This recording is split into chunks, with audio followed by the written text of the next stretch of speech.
बिस्मिल्लाहिर्रहमानिर्रहीम। आज हम डिस्कस करेंगे कि अगर एक चार्ज जो है उसको इलेक्ट्रिक और मैग्नेटिक फील्ड के अंदर मूव करवाया जाए तो उसके ऊपर जो फोर्सेस लगती हैं वो किस तरह की होती हैं और उसकी मोशन जो है वो किस तरह की होगी।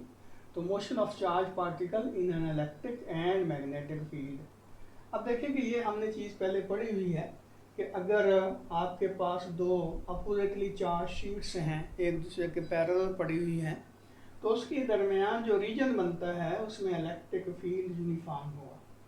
अब अगर एक charge particle for example positive Q charge जो है यहाँ पे हम इसको रखते हैं और छोड़ देते हैं तो क्या होगा, इसके ऊपर एक फोर्स लगेगी और वो फोर्स किसके बराबर होगी, क्यू और ई के प्रोडक्ट के बराबर होगी। अब ई इसमें कांस्टेंट है, इलेक्ट्रिक फील्ड की वैल्यू कांस्टेंट है। इसका मतलब ये हुआ कि इलेक्ट्रिक फोर्स जो लगती है वो भी कांस्टेंट रखती है।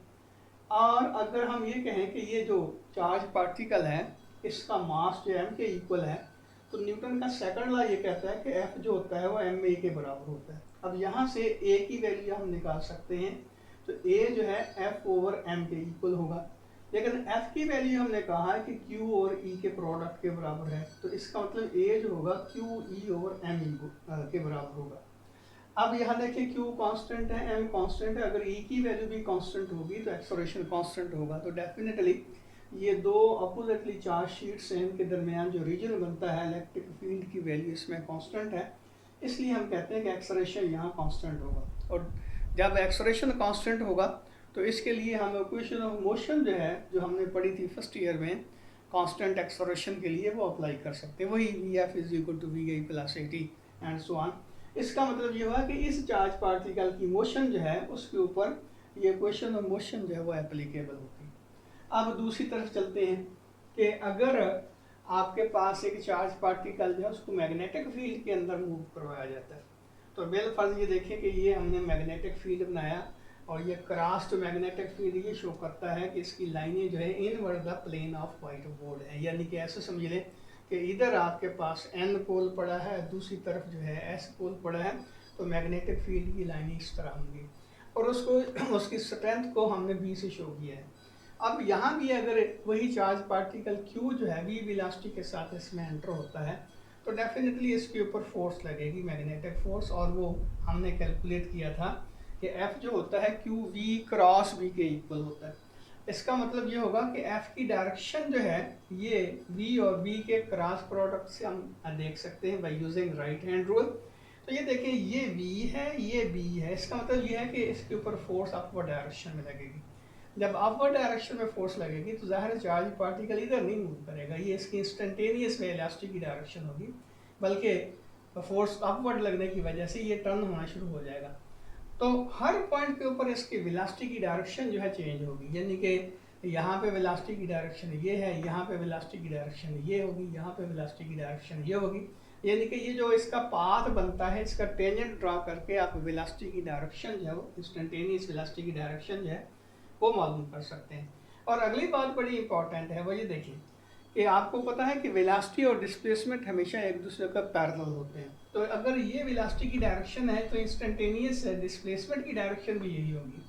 अब पार्टिकल जो है मूव करते हुए यहाँ तक आया है, तो इस पॉइंट के ऊपर वेलोसिटी की डायरेक्शन भी ये होगी, डिस्प्लेसमेंट की डायरेक्शन भी ये होगी, और फोर्स की डायरेक्शन इसके परपेंडिकुलर होगी। तो डेफिनेटली डिस्प्लेसमेंट और फोर्स एक दूसरे के जब परपेंडिकुलर होंगे तो अगर हम इन दोनों यानी कि फोर्स और डिस्प्लेसमेंट की प्रोडक्ट लेके डॉट प्रोडक्ट लेके वर्क निकालें तो वर्क यहाँ जीरो के इक्वल होगा। क्यों भला? क्योंकि हम वर्क को डिफाइन करते हैं F D cause of theta, और थीटा जहाँ 90 डिग्री के इक्वल है। जब कॉज 90 डिग्री की वैल्यू हम पुट करते हैं इस इक्वेशन में तो कॉज 90 जीरो बराबर हुआ, इसका मतलब वर्क भी जीरो हो गया। इसका मतलब ये हुआ कि ये जो हमारी मैग्नेटिक फोर्स है वो एक डिफ्लेक्टिंग फोर्स है, वो वर्क नहीं कर रही। और जब किसी भी चीज़ के ऊपर वर्क नहीं हो, किसी ऑब्जेक्ट के ऊपर वर्क नहीं होगा, तो इसका मतलब उसकी एनर्जी में कोई चेंज नहीं आएगी। तो इसलिए हम कहते हैं कि यहाँ दो फोर्सेस, यानी कि ये दो फोर्सेस हमने डिस्कस की हैं, एक इलेक्ट्रोस्टैटिक फोर्स है, इलेक्ट्रिक फोर्स है, एक मैग्नेटिक फोर्स है।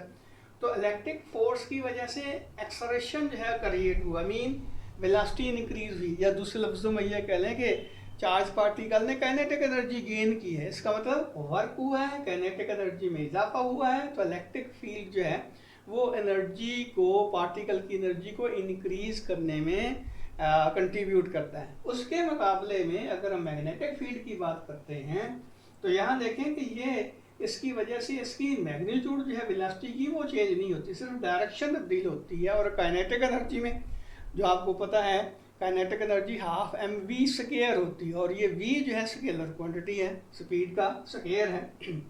इसका मतलब ये हुआ कि यहाँ काइनेटिक एनर्जी जो है उसमें इजाफा नहीं हुआ, और ना ही ज़ाहिर है जब इसने वर्क नहीं किया मैग्नेटिक फोर्स ने, तो ज़ाहिर है उसकी वजह से एनर्जी में भी इंक्रीमेंट नहीं होगी। अब अगर इन दोनों फोर्सेस को इकट्ठा करके लिखते, मीन एक चार्ज पार्टिकल है वो at the same time electric और मैग्नेटिक फील्ड में मूव कर रहा है, तो इलेक्ट्रिक फील्ड की वजह से उसके ऊपर फोर्स लगेगी क्यू ई के बराबर, और मैग्नेटिक फील्ड की वजह से उसके ऊपर फोर्स लगेगी क्यू वी क्रॉस बी के बराबर। अब ये दोनों फोर्स हैं, दोनों वेक्टर क्वांटिटी हैं, तो इसको वेक्टोरियली अगर हम ऐड अप करें तो टोटल फोर्स जो बनती है electric force plus magnetic force होगी। तो ये क्यू ई के बराबर है, ये क्यू बी क्रॉस बी के बराबर है। तो यहाँ से क्यू को कॉमन निकाल लें तो ये आपके पास आ जाएगा E plus B cross B. अब ये जो फोर्स है इसका कॉम्बिनेशन, मैग्नेटिक और इलेक्ट्रिक फोर्स का कॉम्बिनेशन, इसको हम कहते हैं लॉरेंट्ज फोर्स। और लॉरेंट्ज फोर्स में जिस तरह पहले हम डिस्कस कर चुके हैं कि जो एनर्जी इंक्रीज हुई है वो इलेक्ट्रिक फोर्स की वजह से हुई है, मैग्नेटिक फोर्स की वजह से नहीं हुई। तो इसकी मुख्तलिफ एप्लीकेशन हैं, उसमें एक एप्लीकेशन हम यहाँ डिस्कस कर लेते हैं, वो क्योंकि आपका एक न्यूमेरिकल है उसमें ये चीज़ जो है इस्तेमाल होगी।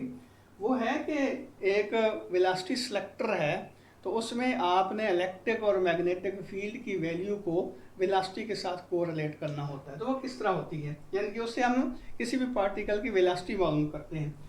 तो उसमें होता बेसिकली ये है कि ये वेलफर्ज मैग्नेटिक फील्ड है, यूनिफॉर्म मैग्नेटिक फील्ड है, इसके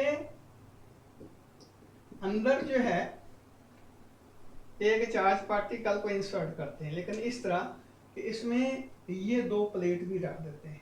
ये दो प्लेट्स हैं, ये वेलफर्ज, इसको हमने जोड़ा हुआ है किसी बैटरी के साथ। तो यहाँ से अगर एक चार्ज पार्टिकल इसमें एंटर होगा, ये देखें चार्ज पार्टिकल इसमें एंटर होता है v वेलोसिटी के साथ, तो क्या होगा, मैग्नेटिक फोर्स जो लगेगी ये v है, ये v वेलोसिटी से इसमें एंटर हुआ, तो ये v, इसका मतलब यह हुआ कि मैग्नेटिक फोर्स जो है वो अपवर्ड डायरेक्शन में लगेगी, इस तरह Fm कह दें। लेकिन इलेक्ट्रिक फोर्स जो है हम इस तरह एडजस्ट करते हैं, ये देखें ये पॉजिटिव चार्ज है, तो इसका मतलब ये पॉजिटिवली चार्ज प्लेट है ऊपर वाली, और नीचे वाली जो है वो नेगेटिवली चार्ज प्लेट है। और इसके साथ जो बैटरी हमने लगाई हुई है उसकी वोल्टेज जो है वेरिएबल है। अब ये देखें कि यहाँ पे फोर्स जो है अपवर्ड डायरेक्शन में लग रही है वो है मैग्नेटिक फोर्स, और वो हमने पढ़ा कि क्यू वी क्रॉस बी के बराबर होगी। और नीचे की तरफ, अब देखिए नीचे की तरफ इसके ऊपर फोर्स लगेगी इस डायरेक्शन में, वो होगी एफ ई, यानी कि ऊपर जो है पॉजिटिवली चार्ज प्लेट है, नीचे नेगेटिवली चार्ज प्लेट है, तो अब इलेक्ट्रिक फोर्स की डायरेक्शन डाउनवर्ड होगी। अब हम क्या करते हैं, हम ऐसा करते हैं कि इसके साथ जो वोल्टेज सोर्स हमने लगाया हुआ है उसकी वैल्यू इस तरह एडजस्ट करते हैं कि यहाँ पे जो इलेक्ट्रोस्टैटिक फोर्स लगती है वो मैग्नेटिक फोर्स के बराबर होती है। तो जब ये सिचुएशन होगी तो ये पार्टिकल ना ऊपर की तरफ जाएगा ना नीचे की तरफ जाएगा, बल्कि स्ट्रेट लाइन में जाएगा। तो ये हम इसकी पर्टिकुलर कंडीशन जो है इसके ऊपर इम्पोज करते हैं कि इसका जो इलेक्ट्रिक फोर्स है और जो मैग्नेटिक फोर्स है वो एक दूसरे को बैलेंस कर रही हैं। तो इसका मतलब ये हुआ कि इस सिचुएशन में क्या होगा कि Fm जो होगा वो Fe के इक्वल होगा।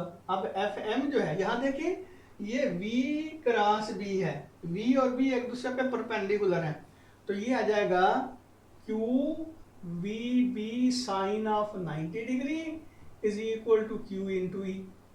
अब आपको पता है साइन 90 1 के बराबर होता है, और Q से Q कैंसिल हो जाएगा। इसका क्या मतलब हुआ कि VB जो होगा वो E के इक्वल होगा। तो यहाँ से B जो है उसकी वैल्यू कैलकुलेट की जा सकती है कि वो E और B के बराबर होगी, यानी कि ये ऐसा डिवाइस है जिसमें आप किसी भी चार्ज पार्टिकल की एक्यूरेट वेलोसिटी जो है वो मालूम कर सकते हैं। किस तरह?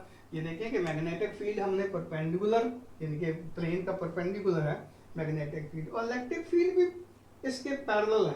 तो इसका मतलब ये हुआ कि मैग्नेटिक फील्ड और इलेक्ट्रिक फील्ड एक दूसरे के साथ 90 डिग्री का एंगल बनाते हैं। तो क्रॉस्ड इलेक्ट्रिक और मैग्नेटिक फील्ड जो है उसको यहाँ रखते हैं और इलेक्ट्रिक फील्ड को एडजस्टेबल बनाते हैं इस तरह कि ये जो पार्टिकल है हमारा ये स्ट्रेट लाइन में मूव करे। जब ये पार्टिकल स्ट्रेट लाइन में मूव करेगा तो हम कहेंगे कि v जो है वो e और v के रेशियो के इक्वल होगी। तो e आपको पता है वो हम निकाल सकते हैं, E is equal to delta v over delta r वाला फार्मूला इस्तेमाल करके, जिनकी ed v जो है ed के बराबर होता है। तो इसका मतलब ये है कि E जो होगा v ओवर d के बराबर होगा। तो वो यहाँ पुट करके हम v की वैल्यूज है, v मीन पोटेंशियल डिफरेंस, ये जो हमने अप्लाइड किया है।